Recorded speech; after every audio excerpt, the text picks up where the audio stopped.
Salve, meus queridos, tudo bom com vocês? Estamos aqui para mais uma aula de número 2.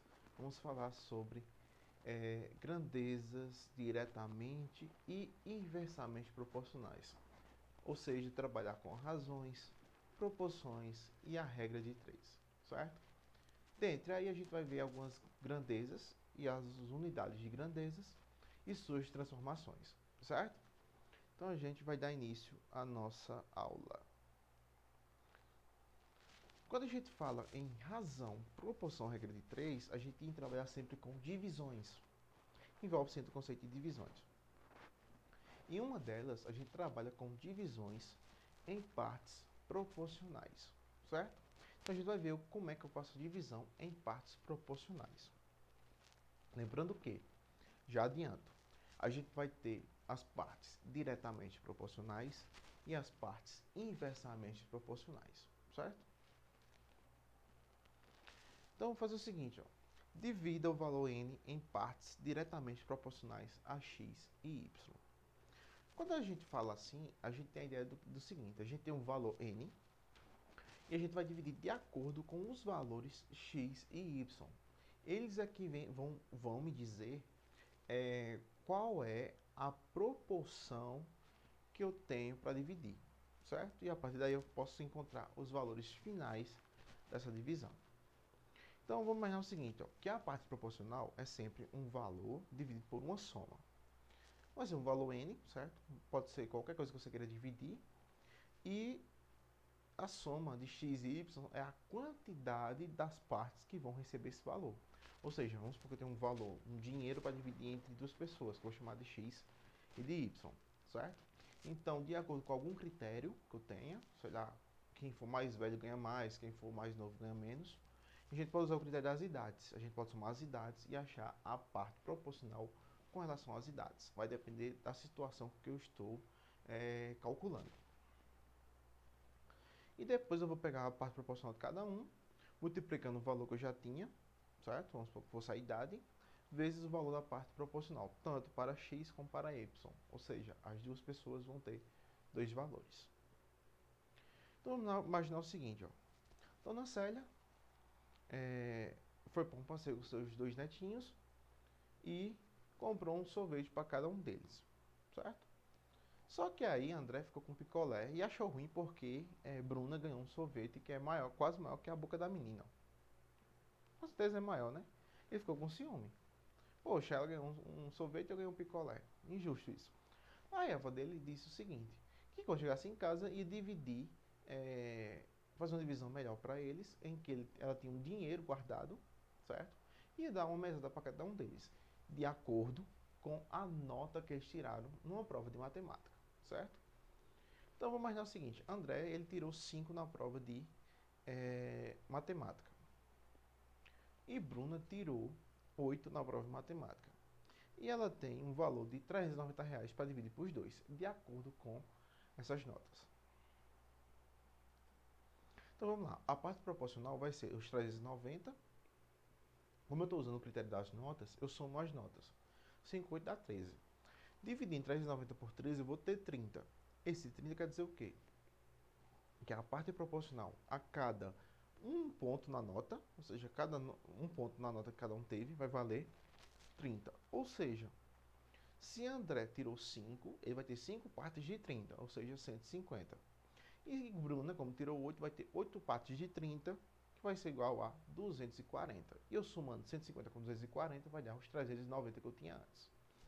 Então a ideia aí é o seguinte: como o critério for a nota, ou seja, quem tinha mais ia receber mais, quem tinha menos ia receber menos. Ou seja, as duas grandezas, quando uma aumentou, a outra também aumentou, e quando uma diminuiu, a outra também diminuiu. Ou seja, uma coisa que é diretamente proporcional, certo? E agora tem a seguinte situação: divida o valor n em partes inversamente proporcionais a x e y, certo? A gente tem dois valores aí, e agora eu quero fazer uma coisa inversamente proporcional. Mas de cara, eu não posso fazer divisões em partes inversamente proporcionais. Isso não existe. O que existe é divisão em partes diretamente proporcionais aos inversos de x e de y. Ou seja, não é em cima dos valores, e sim em cima do inverso dos valores. Certo? Então, não vou ter mais x e y. Vou ter agora 1 sobre x e 1 sobre y, que é o inverso dos dois. E vou tirar o MMC dos denominadores para encontrar quem são as práticas proporcionais aí nesse caso. Lembrando que no caso anterior a gente tinha que quem tinha mais recebia mais, quem tinha menos recebia menos. Agora é o inverso. Quem tem mais receberá menos e quem tem menos receberá mais, certo? Então vamos dizer que Dona Célia foi fazer uma reforma no apartamento dela. E ela contratou esses três elementos aí, ó. O Antônio, o Bernardo e o Carlos, certo? E o pagamento da obra vai ser de acordo com o número de dias trabalhados. Ou seja, se você pensar direitinho, você vai ver, quem trabalhou mais, ou seja, quem faltou menos vai receber mais, e quem faltou mais vai receber menos, certo? Então aí a gente tem o seguinte caso. Ela tem 2.850 para pagar aos trabalhadores dessa obra, certo? Então vamos lá, a gente tem 2, 4 e 5, certo? São as faltas de Antônio, de Bernardo e de Carlos.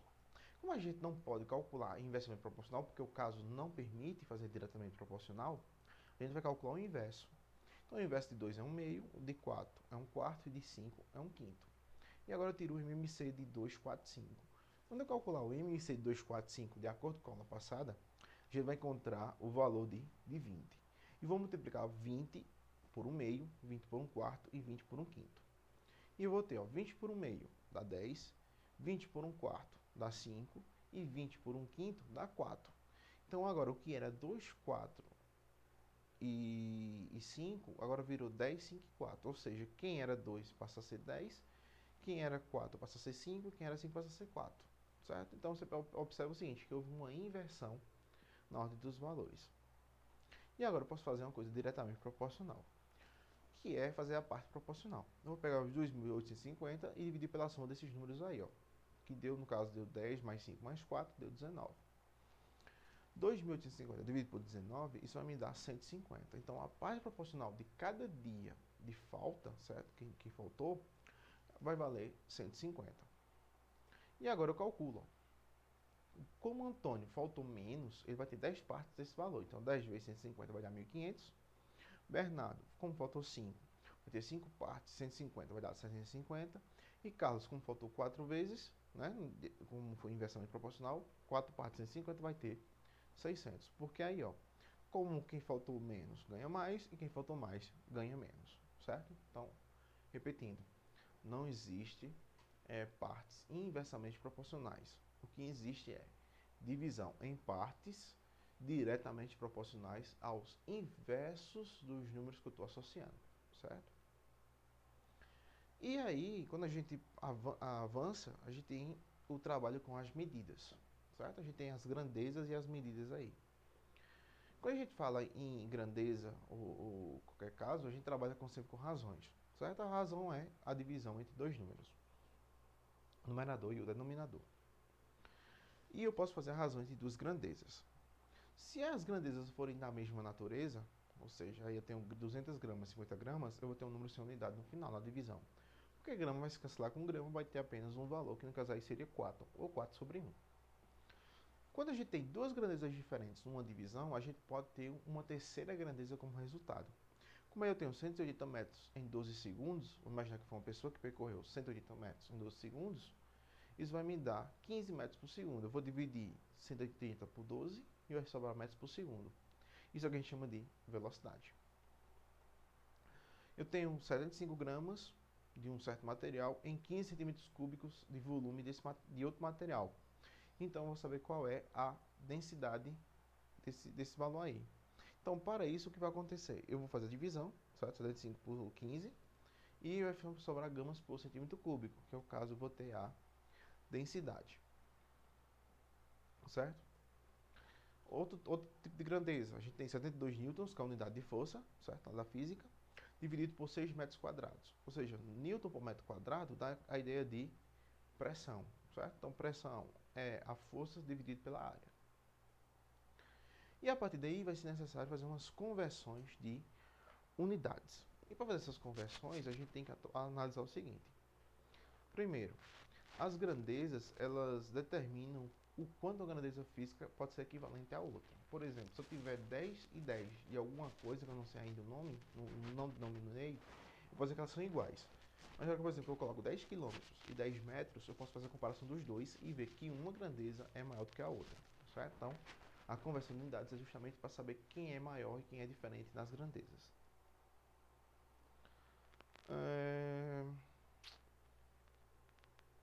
Que é usado em diversas áreas, como a matemática, a física, a química, né? E aí eu vou trabalhar com áreas, volumes, massa, capacidade e tempo. Então essas 5 grandezas, certo? Grandeza é tudo que pode ser medido e quantificado através de uma unidade de grandeza. E a gente pode fazer isso aí. E aí agora a gente tem os múltiplos e os submúltiplos do SI, certo? Então cada casinha dessa aí vai equivaler uma letra. Cada letra equivale a um prefixo. E cada casinha dessa vai ter um valor associado a ela. Certo? Então, eu vou ter quilo, hecto, deca, deci, centimili. Certo? Em outras palavras, se vocês lembrar disso, tem geralmente eu uso uns paradoxos em aula. Por exemplo, K, que é a primeira, H, que é a segunda, e DA, que é a terceira, fica cagada.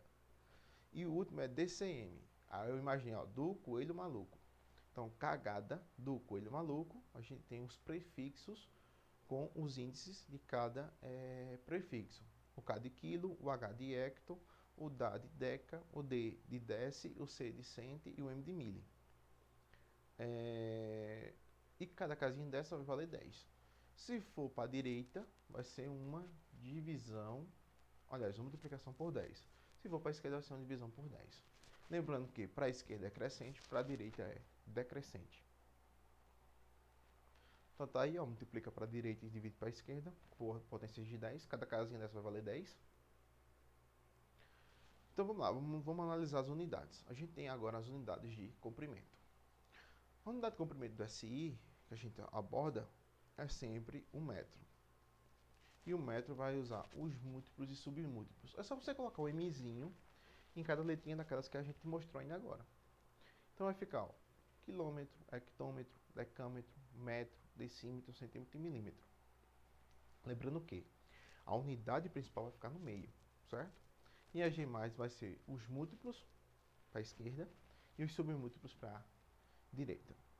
Então aí está dizendo o seguinte, 1 metro. Se eu pular uma casa para decímetro, eu vou multiplicar por 10. Para centímetro eu vou multiplicar por 100 e para milímetro eu vou multiplicar por 1000. Ou seja, 1 metro pode ser igual a 10 decímetros, que é igual a 100 centímetros, que é igual a 1000 milímetros.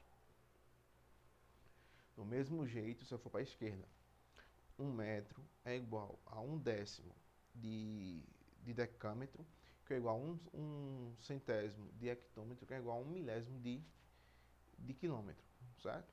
É só você dividir os valores. Do mesmo jeito, eu posso modificar isso. Eu posso pegar em qualquer parte da unidade e sair pulando as casinhas e achando esse valor. Aí eu tenho de quilômetro até milímetro, certo? Então eu vou só aumentando. Cada vez que eu pulo uma casa, eu vou aumentando 10. A massa é idêntica, porém só muda a unidade. A unidade de massa eu vou trabalhar com gramas, certo? Tá aqui, gramas. Então vai ficar quilogramas, hectogramas, decagramas, gramas, decigramas, centigramas e miligramas. É o mesmo procedimento. Para a direita, eu multiplico por potências de 10, cada casinha vale 10. E para a esquerda, eu vou multiplicar, eu vou dividir por 10 cada casinha que eu pular.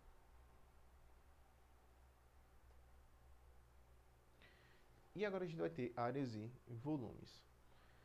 Para a gente converter em áreas e volumes, vai ser bem simples. Por exemplo, eu sei que 1 metro equivale a 100 centímetros, certo? Da primeira conversão.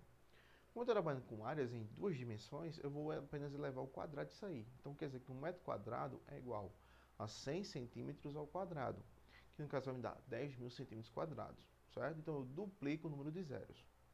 1 centímetro cúbico, certo? É igual a 10 milímetros elevado ao cubo. É o meu procedimento, só vai mudar o expoente, que é igual a 1.000 milímetros cúbicos. Ou seja, eu triplico o número de zeros aí, certo? Então, se eu estiver trabalhando com áreas, cada casa vai valer 100. E se eu estiver trabalhando com volume, cada casinha vai valer 1.000. Lembre-se, se for unidades básicas, vale 10. Se for quadrada, como é o caso da área, vale 100. Se for o cubo com volume, vai valer 1.000. Certo? Cada casinha que eu pular vai valer 1.000. Outra coisa interessante é você não confundir unidade de volume com capacidade.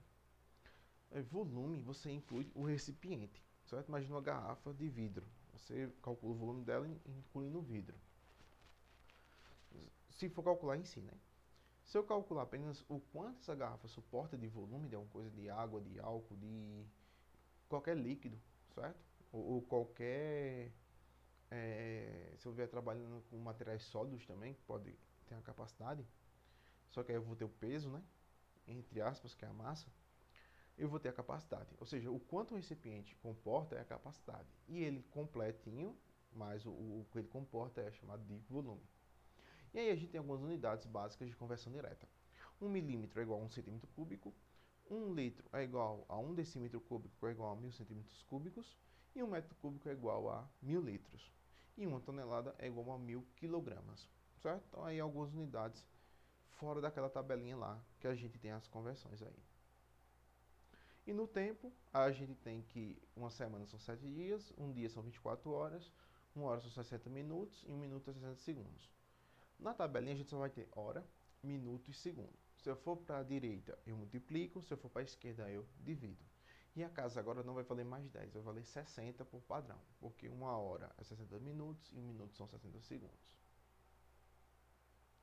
E aí a gente tem agora as conversões de unidade, certo? E para ter as conversões eu vou ter as unidades de medida. E às vezes a gente tem um número muito grande ou muito pequeno como valor dessas unidades. E a gente vai usar o critério de notação científica. Para usar o critério de notação científica, a gente vai ter o seguinte: a gente vai ter o valor de K maior ou igual a 1 menor do que 10, ou seja, o valor de K não pode ser menor do que 1 e nem maior do que 10. E o N ele é inteiro, ele pode ser positivo ou negativo, certo? Então vai ficar K, que é uma constante, vezes 10 elevado a N, como a gente viu na primeira aula. E vou usar a regra do Didi. Se eu for para a esquerda, eu aumento o número de zeros. Se eu for para a direita, eu diminuo o número de zeros. Por isso que a regra do Didi. Direita diminui, esquerda aumenta o número de zeros. E a partir daí a gente vai trabalhar com as proporções. Depois que a gente definiu as grandezas, a gente trabalha com as proporções. As proporções é você colocar uma igualdade com duas frações, certo? A gente tem A sobre B igual a C sobre D. E a gente chama de a diagonal AD de extremo e a de BC de meios. Por isso que quando a gente fala em regra de 3, a gente vai fazer os meios pelos extremos. A multiplicação dos meios tem que equivaler à multiplicação dos extremos. Então aí vai ter A vezes D é igual a B vezes C. E eu posso fazer também a soma das unidades de cima e de baixo, que também vai me dar uma proporção. Se a proporção for direta, a divisão de dois elementos é uma constante e o gráfico é uma reta. Ou seja, A vai ser proporcional a B, se A aumentar, B aumenta. Se A diminui, B diminui. Certo? Vamos imaginar que a gente vai fazer uma pizza. Para fazer uma pizza, eu vou usar a proporção de queijo e tomate. Para fazer uma pizza, eu vou usar 200 gramas de queijo e 50 gramas de tomate. Ou seja, Q dividido por T, eu vou ter que ter uma proporção aí, certo? Como o número é maior, eu tenho que dividir pelo menor. 200 dividido por 50, isso vai me dar o valor de 4, certo? Então, a proporção aí eu tenho 4. Se eu quiser agora fazer duas pizzas, eu vou duplicar as coisas, ó. De 200 passa para 400 e de 50 passa para 100. Dividindo 400 por 100 vai me dar 4, ou seja, continua sendo diretamente proporcional, certo? A proporção ela é direta.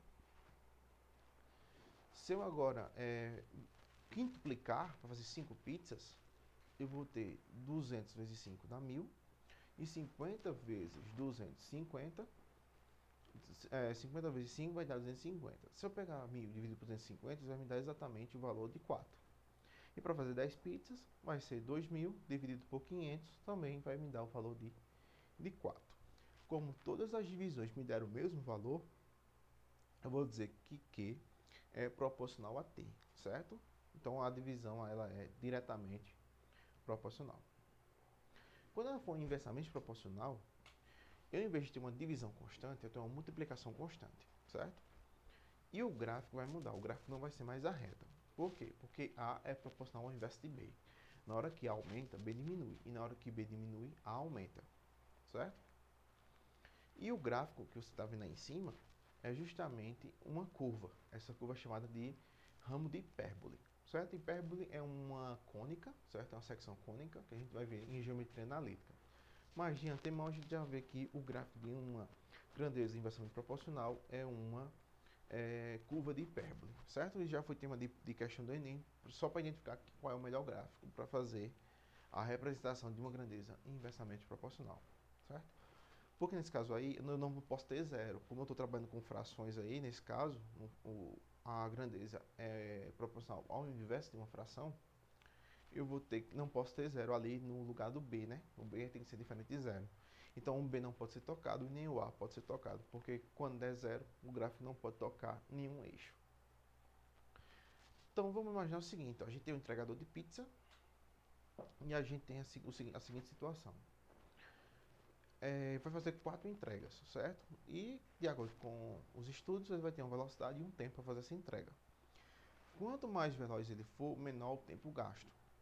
Quanto menos veloz ele for, maior o tempo gasto. Isso é a grandeza inversamente proporcional, certo? Então, vamos supor que se ele desempenhar uma velocidade de 20, certo? A unidade eu não estou colocando ainda, mas eu posso imaginar ela depois. E ele gastou um tempo de 12. Pode ser 12 minutos, certo? E na hora que eu fizer a multiplicação, isso vai me dar 240. Quando eu estiver trabalhando com a grandeza inversamente proporcional, se eu, por exemplo, duplicar a primeira, eu tenho que reduzir a segunda. Então, ó, se eu multiplicar a segunda por 2, eu tenho que dividir a segunda grandeza por 2 também. Ó. 20 vezes 2 dá 40 e 12 vezes por 2 vai dar 6. 40 vezes 6 vai dar 240. Se eu pegar o triplo, 20 vezes 3 dá 60 e 12 vezes, dividido por 3 vai dar 4. E 60 vezes 4, 240. E se eu quadruplicar, 4 vezes 20 vai dar 80 e 12 dividido por 4 vai dar 3. E 80 vezes 3 também vai dar 240. Como aí os valores da multiplicação foram iguais, eu posso dizer que V é inversamente proporcional. Aliás, V é diretamente proporcional ao inverso de T. Lembre-se que a gente não tem coisas inversamente proporcionais. Tem coisas que são diretamente proporcionais ao inverso dos valores, certo? Então, V é diretamente proporcional ao inverso de T. Se V aumenta, T diminui. Se V diminui, T tem que aumentar.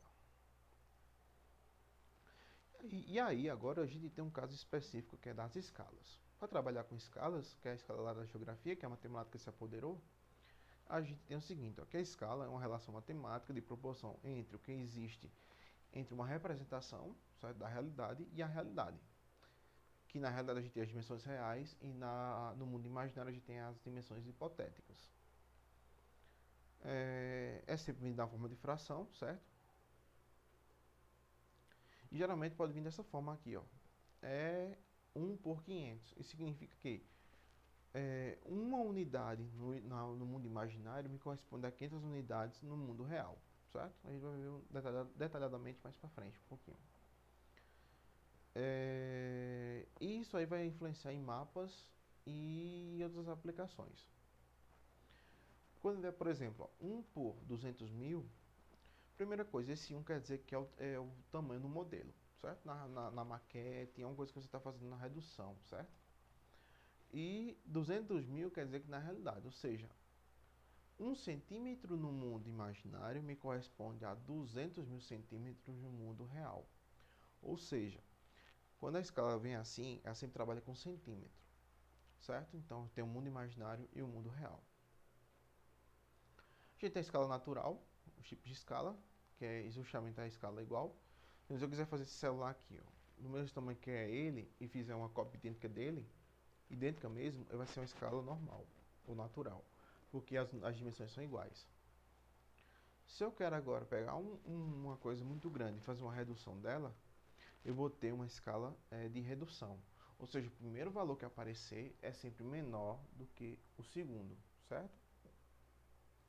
E a escala vai ser ampliada, por exemplo, se eu quiser ampliar a forma de ver uma célula, o primeiro número é sempre maior do que o segundo, certo? Então, se são iguais, ela é normal. Se o primeiro número é menor que o segundo, ela é reduzida. E se o primeiro número for maior que o segundo, ela é ampliada. E ela pode vir de duas formas aí. Aí eu só tenho um textinho de explicação, mas resumindo. Temos a escala numérica, que é quando vem os números e os dois pontinhos, e a escala gráfica é quando ela vem, como você está vendo aqui em cima, tem os tracejadozinhos e tem as legendas, certo? Então, com legenda, ela é uma escala gráfica, sem legenda, a gente tem uma escala numérica. E lembrando que, quanto maior a escala, menor a área representada e maior é o nível de detalhamento. Ou seja, quanto maior for a escala, se eu pegar uma escala muito grande, o que vai acontecer? Menor vai ser a área representada e maior é o detalhamento. Então, se eu pegar uma escala muito grande e fizer uma ampliação, eu vou ver muito mais detalhes. Então, isso quer dizer que é uma escala grande. Se eu pegar uma escala menor, eu vou ter uma maior área, certo? A área vai ser reduzida e eu vou ter um menor detalhamento. É como se fosse um zoom que você está dando no globo. Se eu aproximo é maior, se eu distancio ela é menor. E para resumir, a escala aí ó, é só fazer a divisão entre a distância imaginária e a distância real. E eu posso achar também a distância imaginária multiplicando a escala pela distância real. É só uma manipulação. É uma manipulação proporcional aí, certo? Aí tem um exemplo ó, de uma escala de redução. Eu reduzi uma nave. Uma escala de ampliação de uma célula. E aí eu tenho a comparação entre dois mapas. Ó. Uma escala maior é quando ela se aproxima, quando ela dá um zoom. E uma escala menor é quando ela distancia. Quando eu reduzo o tamanho do zoom. Se a escala for linear, é simples. Se ela for superficial, é ao quadrado, como a gente já viu. E se ela tiver trabalhando com volume, tudo vai para o cubo, né? A gente leva tudo a 3. E agora a gente trabalha com regra de 3 simples direta, simples inversa e composta.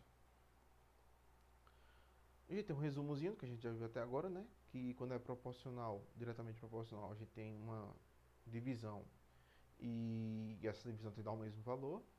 E quando a gente tem inversamente proporcional, a gente tem a multiplicação e o produto tem que dar o mesmo valor. Vamos imaginar o seguinte, ó, geralmente o pessoal gosta muito de café.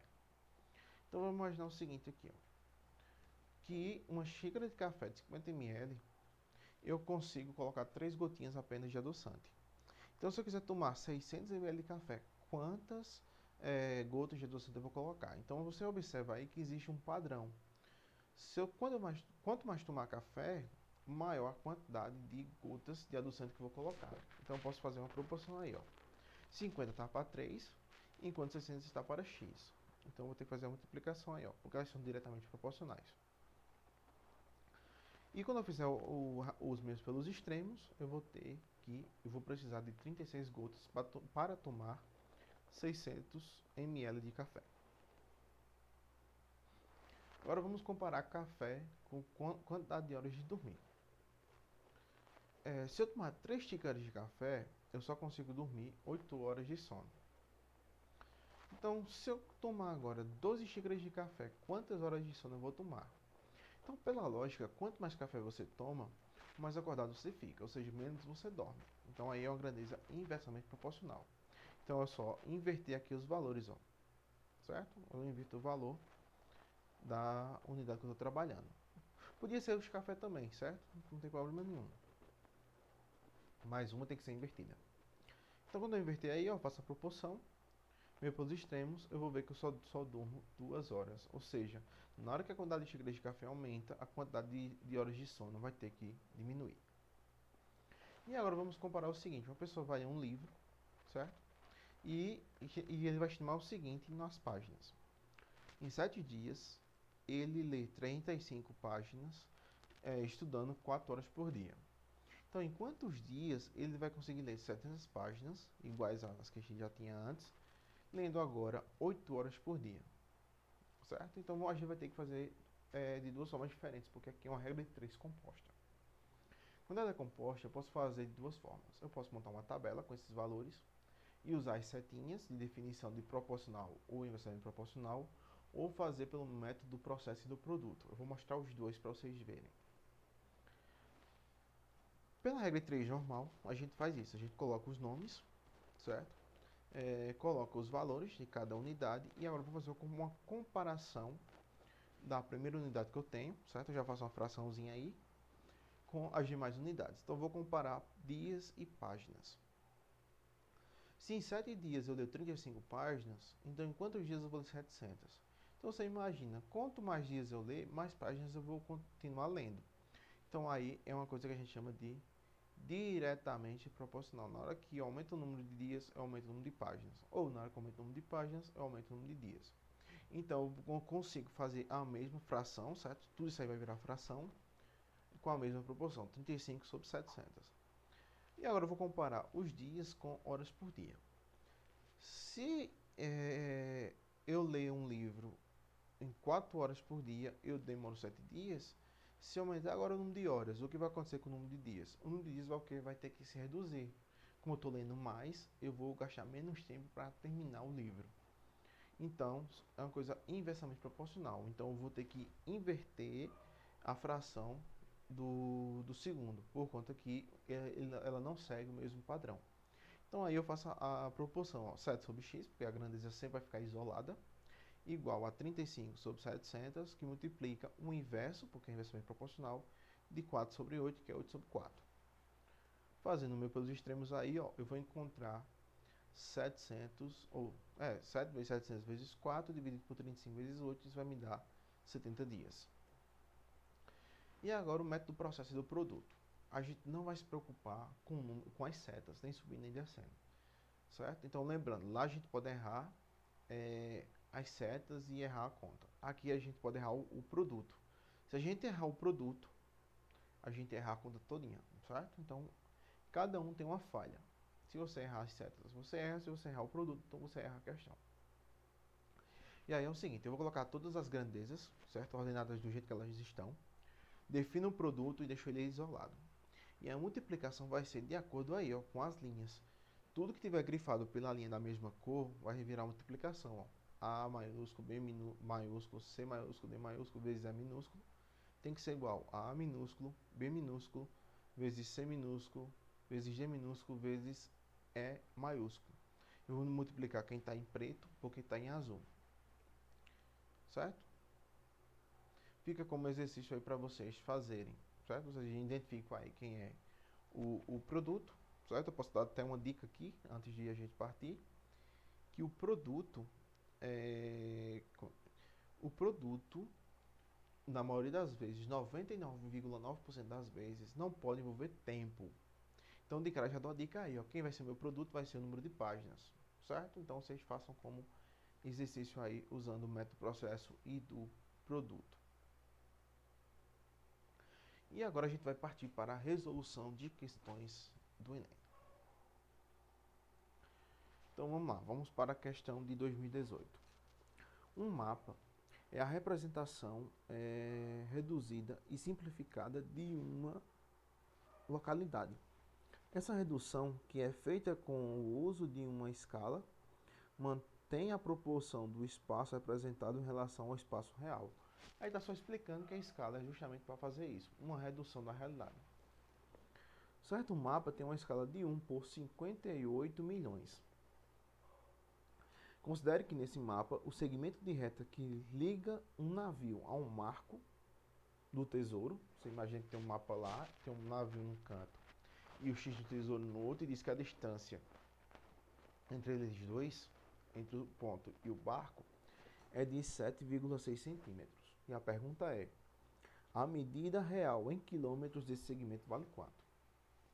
Então eu vou colocar a resolução e vou explicar o passo a passo como foi que eu resolvi. Então, ó, primeiro passo, a gente tem que ver o seguinte.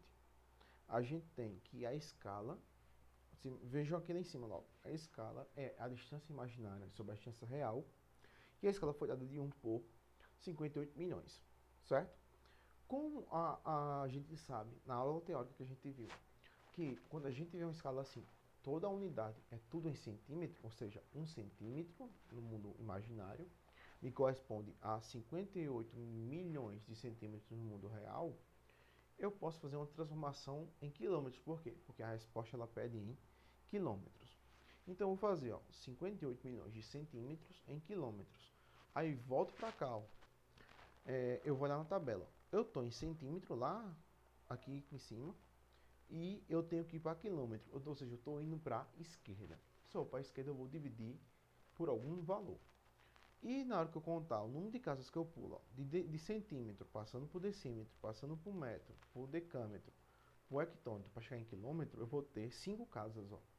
Então, eu vou multiplicar por 10 mil. Aliás, vou dividir por 10 mil, certo? Porque eu estou indo para a esquerda, eu vou dividir por 10 mil.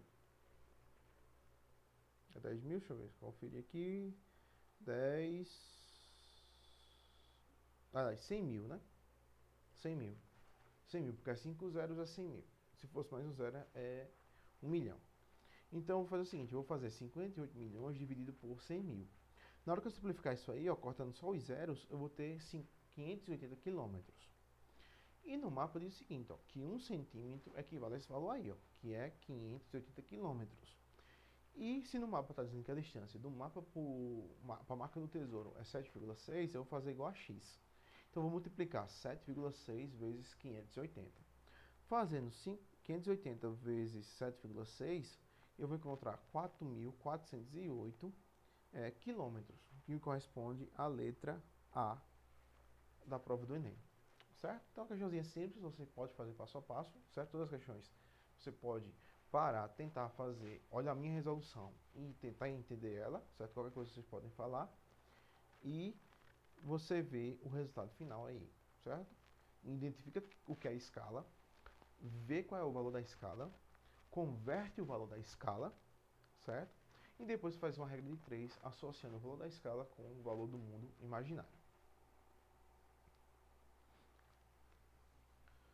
Agora vamos para 2019. Um sistema métrico decimal é o mais utilizado atualmente para medir comprimentos e distâncias.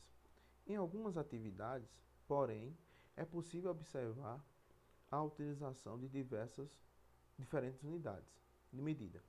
Um exemplo disso pode ser observado no quadro. Então a gente tem um quadro aí, certo? Acompanha aí. E a gente tem a unidade de polegada, jarda e jarda. E a equivalência, que uma polegada equivale a 2,54 centímetros, uma jarda pode ser convertida em 3 pés, e uma jarda pode equivaler a 0,9144 metros.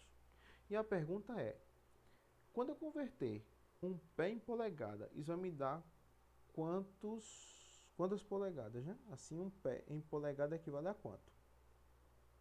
Então, eu tenho que fazer essa conversão aí usando essa tabela. Primeiro, eu sei que uma jarda equivale a 3 pés, ou seja, 3 vezes o valor do pé. Eu sei que 3 pés vai ser a multiplicação de 3 vezes 0,9144, certo? Então, se eu sei que 3 pés é igual àquele complemento ali que a gente tem, que é uma jarda exatamente, para achar o valor de um pé, eu pego o valor da jarda em metros e divido por 3. Então, na hora que eu pegar 0,9144 e dividir por 3, isso vai me dar, como você está vendo aqui em cima, 0,3048, certo? Metros. Como eu quero trabalhar com centímetros, eu vou multiplicar por 100 aí, Então, vai ficar 30,48 centímetros. Então, um pé é igual a 30,48 centímetros. Ou seja, já converti de jarda para pé e de pé para a unidade decimal, né? Que no caso aí seria centímetro. Então, se eu sei que uma polegada é 2,54 centímetros, um pé, que é 30,48 centímetros, equivale a quantas polegadas? É só você dividir 30,48 por 2,54, você vai encontrar exatamente o valor 12, que no caso um pé é igual a 12 polegadas.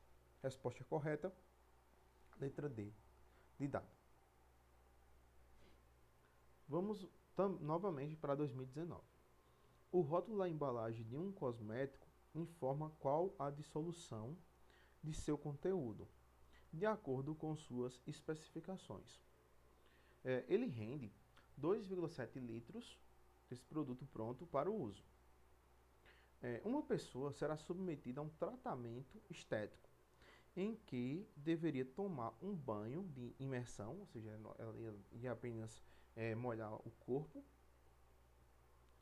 com esse produto, numa banheira com capacidade de 0,3 metros cúbicos. Para evitar o transbordamento,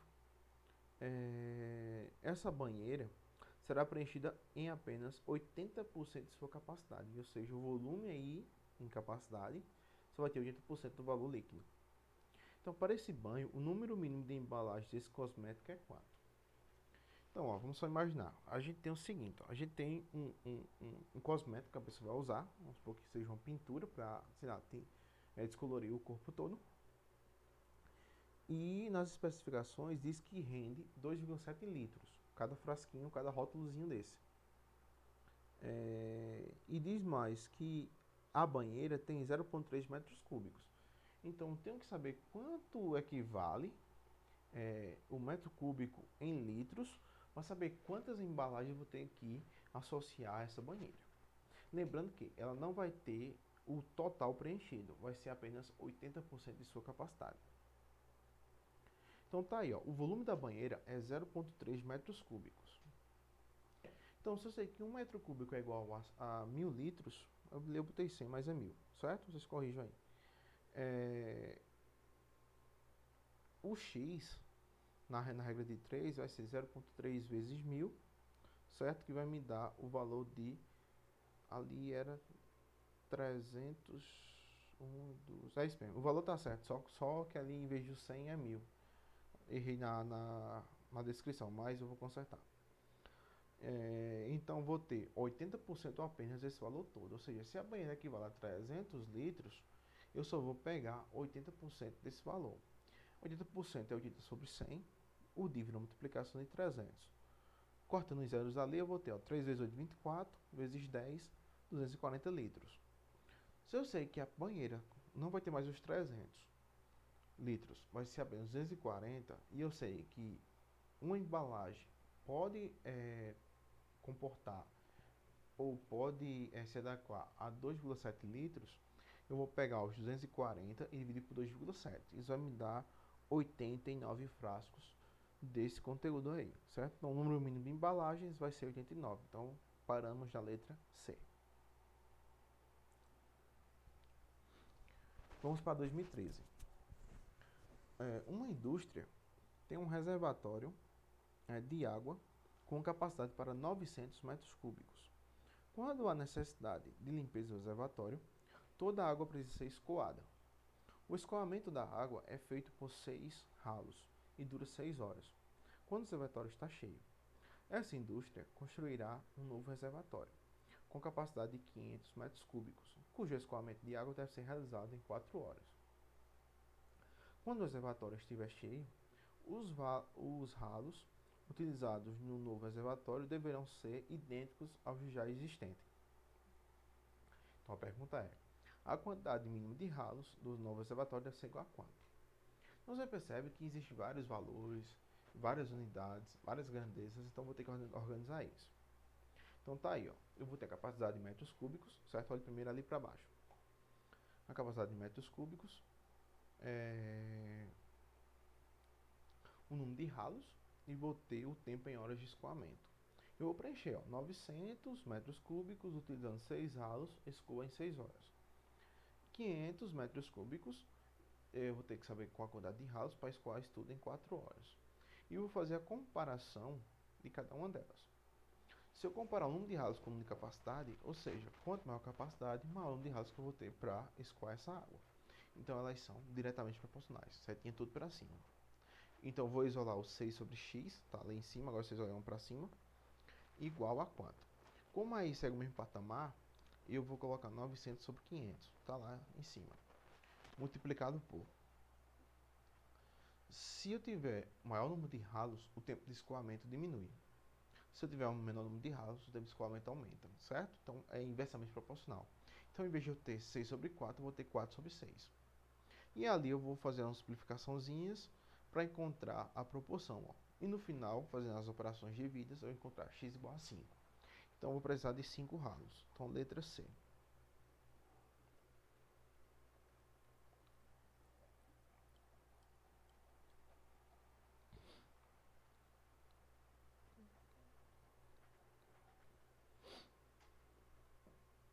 Continuando, 2019.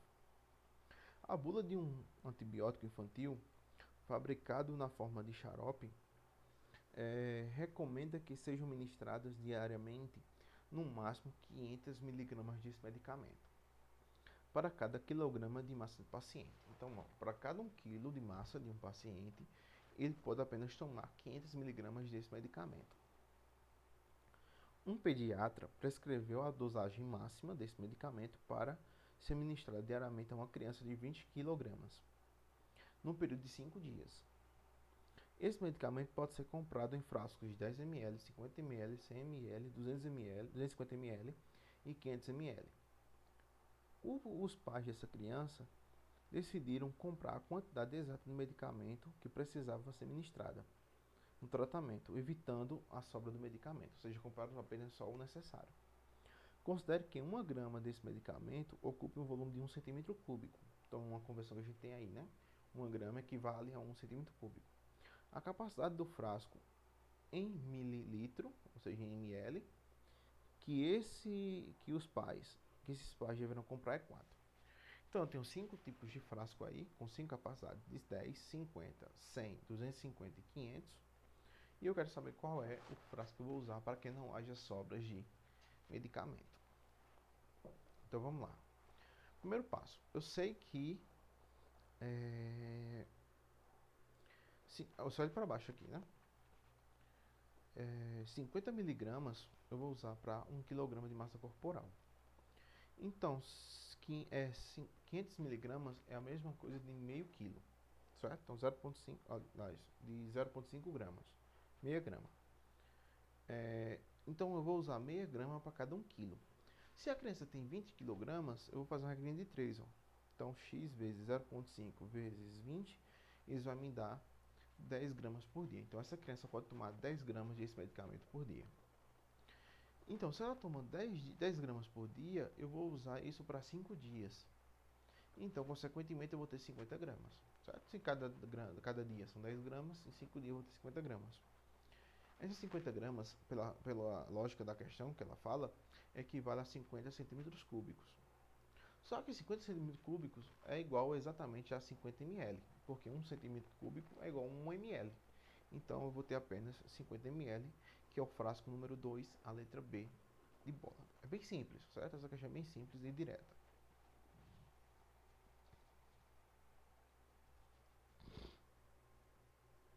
Comum, vamos voltar para 2019, né? Comum em lançamentos de empreendimentos imobiliários, as maquetes de condomínio funcionam como uma ótima ferramenta de marketing para as construtoras, pois, além de encantar clientes, auxiliam de maneira significativa os corretores na negociação e venda de imóveis. Ou seja, diz que as maquetes é para embelezar o projeto e para que o cliente chegue lá e se abstraia do projeto e compre aquele projeto na planta ainda. Um condomínio está lançado em um novo bairro está sendo lançado em um novo bairro da cidade. Na maquete, projetada pela construtora, em escala de 1 por 200, existe um reservatório de água com capacidade de 45 centímetros cúbicos.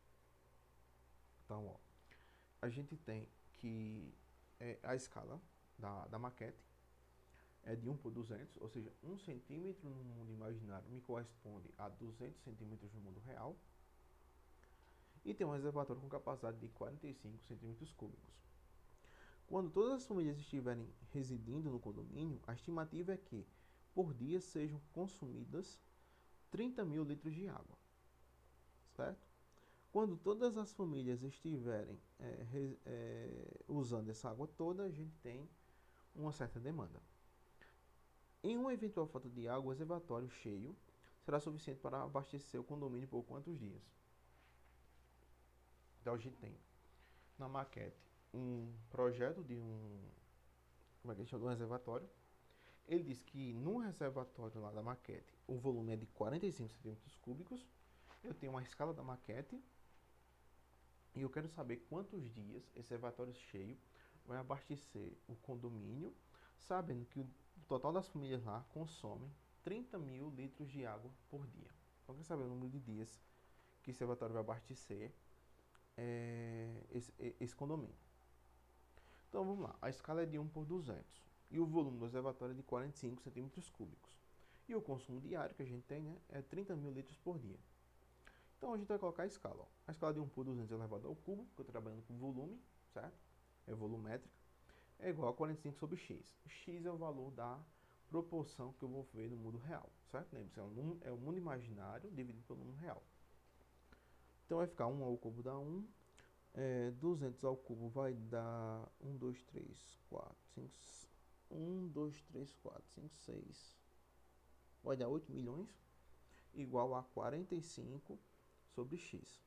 E o x vai ser 45 vezes 8 milhões, isso vai me dar 360 milhões. 360 milhões. E eu sei que a conversão de 1 litro é igual a 1000 centímetros cúbicos. Eu vou dividir tudo isso aí por 1000. Dividindo isso aí tudo por 1000, eu vou ter 360 mil litros de água o reservatório vai ter na realidade. Então a quantidade de dias vai ser os 360 mil litros. E eu sei que por dia eles consomem 30 mil. Então eu vou dividir isso aqui por 30 mil. Eu vou ter exatamente igual a 12 dias que vai abastecer esse condomínio. Certo? Então letra C de casa.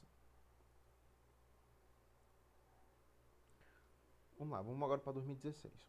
Densidade absoluta Dzinho é a razão entre a massa de um corpo e o volume por ele ocupado.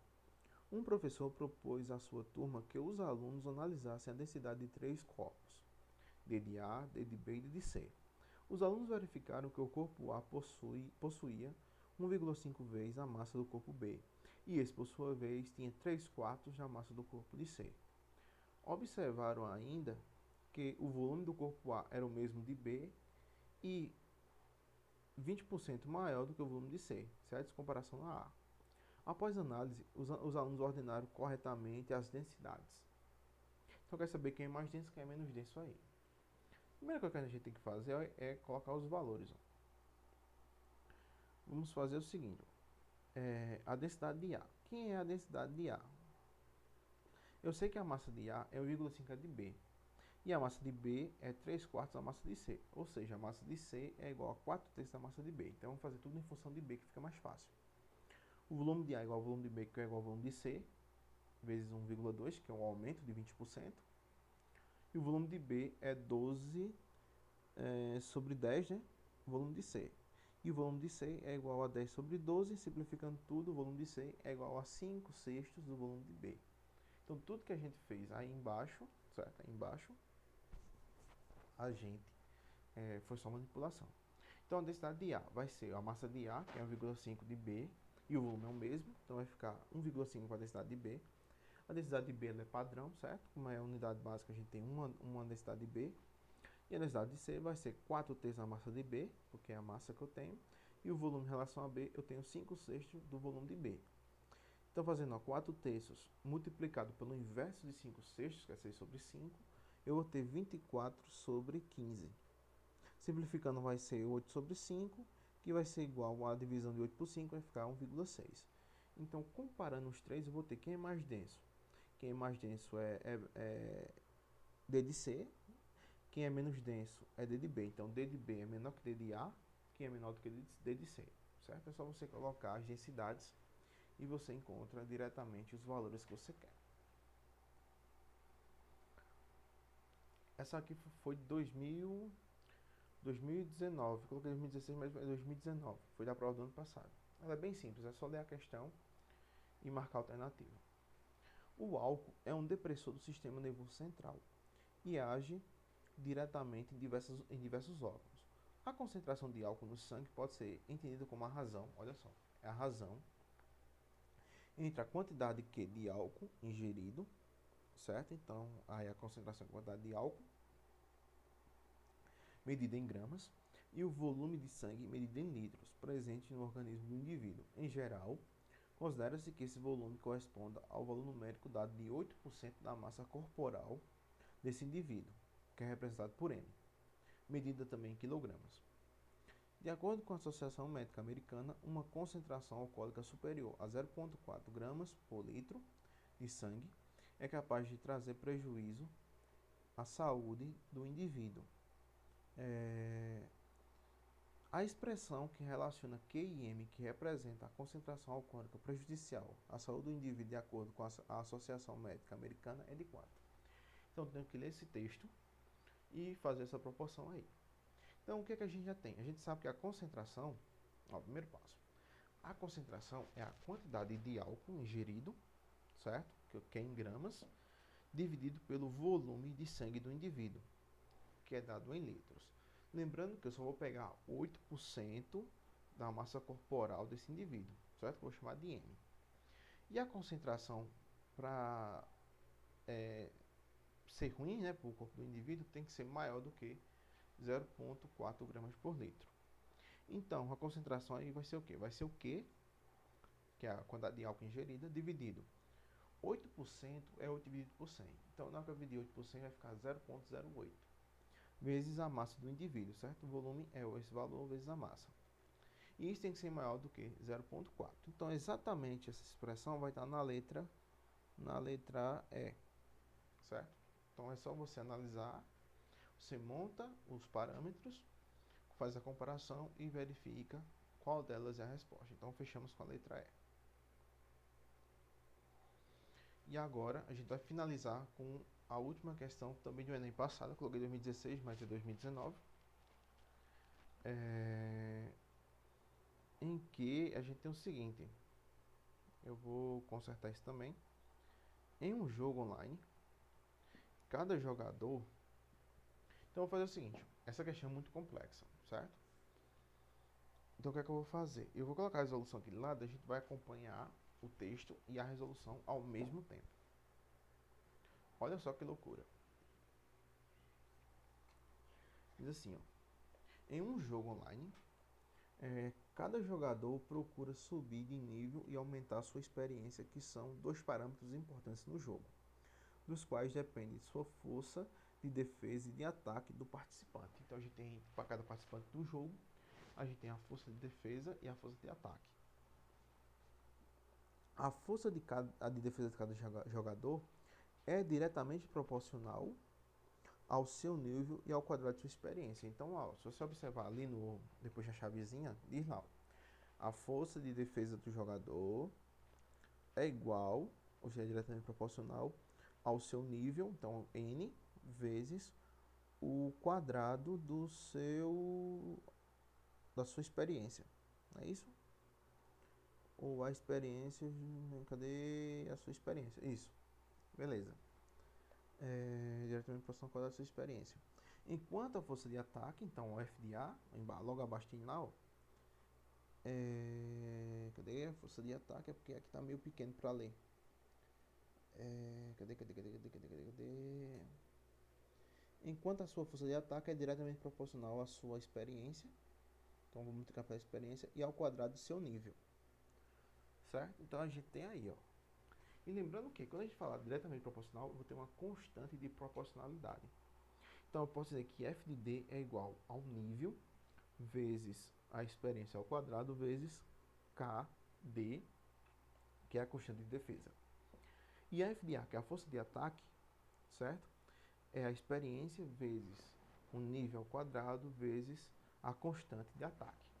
Então, tudo esse texto que a gente leu até agora está aí nessas duas formulazinhas, certo? Em cima eu defini que é o nível é N, a experiência é, A força de defesa é F de D e a força de ataque é F de A. E eu montei essas duas formulazinhas aí. Algo é que ele diz, ó. Nenhum jogador sobe de nível ou há experiência dos demais. Ou seja, do nada não pode. Ele tem que fazer o confronto para aumentar o nível. Os jogadores iniciam o jogo no nível 1, então ó, n igual a 1, com experiência 1. Então ó, tá ali, ó, n igual a 1, experiência igual a 1. E possui força de ataque 2 e força de defesa 1. Então tá ali, ó, F de A igual a 2 e F de D igual a 1. Quando dois deles se encontram, um deles pode desafiar o outro para um confronto, sendo o desafiante considerando o ataque, certo?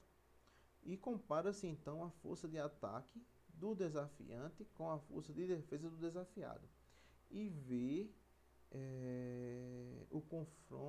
vence o confronto aquele cuja força for maior. O vencedor do desafio aumenta seu nível em uma unidade. Caso haja empate no confronto, ambos os jogadores aumentam seus níveis em uma unidade. Certo? Então aí é só detalhe. Então o que a gente pode fazer? De cara a gente tem que descobrir qual é o valor dessa constante K para montar as formulazinhas, depois a gente volta para a questão. Então esse texto todinho está resumido aí. E ele diz que o nível é 1, a experiência é 1, a força de ataque é 2 e a força de defesa é 1. Então a gente vai substituir nas fórmulas aí de cima para achar quem são essas constantes, K de D e K de A. Então vai ficar 1 igual a 1 vezes a experiência ao quadrado, 1 ao quadrado vezes K de D. Então isso implica que K de D é igual a 1. E o outro, como a força de ataque é 2, então vai ficar 2 igual a 1, que é a experiência, vezes 1 ao quadrado, que é o nível, vezes K de A, que é a constante de ataque. Então fazendo isso aí, K de A vai ser igual a 2. Então eu já achei as constantes. Depois que eu achei as constantes, eu vou montar a fórmula. Então você volta lá para cima na chave. Então eu posso dizer que F de D é igual a constante 1, certo? A 1 vezes o N vezes E ao quadrado. E a força de ataque vai ser F de A igual a 2 vezes N ao quadrado vezes E. Então acabou a questão da proporção. Eu vou olhar apenas para quem está agora na minha chave. Certo? Aí diz o seguinte, durante um jogo, o jogador 1 de nível 4 e experiência 5 irá atacar o jogador 2 de nível 2 e experiência 6. O jogador 1 venceu esse confronto porque a diferença, olha só, ele quer agora a diferença entre a força de ataque sua e a força de defesa do seu oponente. Então eu tenho que achar quem é a força de ataque da pessoa que está atacando e a força de defesa de quem está sendo atacado e fazer a diferença entre eles e verificar porque ele ganhou. Então vamos lá, a força de ataque de 1 é igual a 2 vezes, o nível dele é 4, então vai ficar, aliás, o nível é 5 e a experiência é 4. Então 2 vezes 5, que é a experiência, vezes 4 ao quadrado, isso vai me dar 160. E a força de defesa do jogador 2, que é o que está sendo atacado, vai ser 2, que é o nível, né? Vezes 6 ao quadrado, que é a experiência. Então isso vai me dar 72. Então a diferença vai ser 160 menos 72. Fazendo a diferença entre os dois vai ficar 88. Então eu mostro que o jogador 1 venceu a partida por conta que a diferença deu de 88 para ele, certo? Caso contrário, ele teria empatado ou perdido o confronto. Certo, gente? Então, essa foi a aula de razão, proporção e regra de 3, certo? Então, espero que vocês tenham curtido essa live. E, no mais, vocês tentem resolver novamente. Qualquer coisa, vocês comentam aí. E, na próxima aula, a gente se encontra novamente para mais um conteúdo e mais aprendizado, certo? Então, um forte abraço a todos. Estudem, porque nada está fácil. O mundo gira e a gente tem que correr atrás, certo? Então, um forte abraço do professor Iago para vocês. Um cheiro no coração Até mais.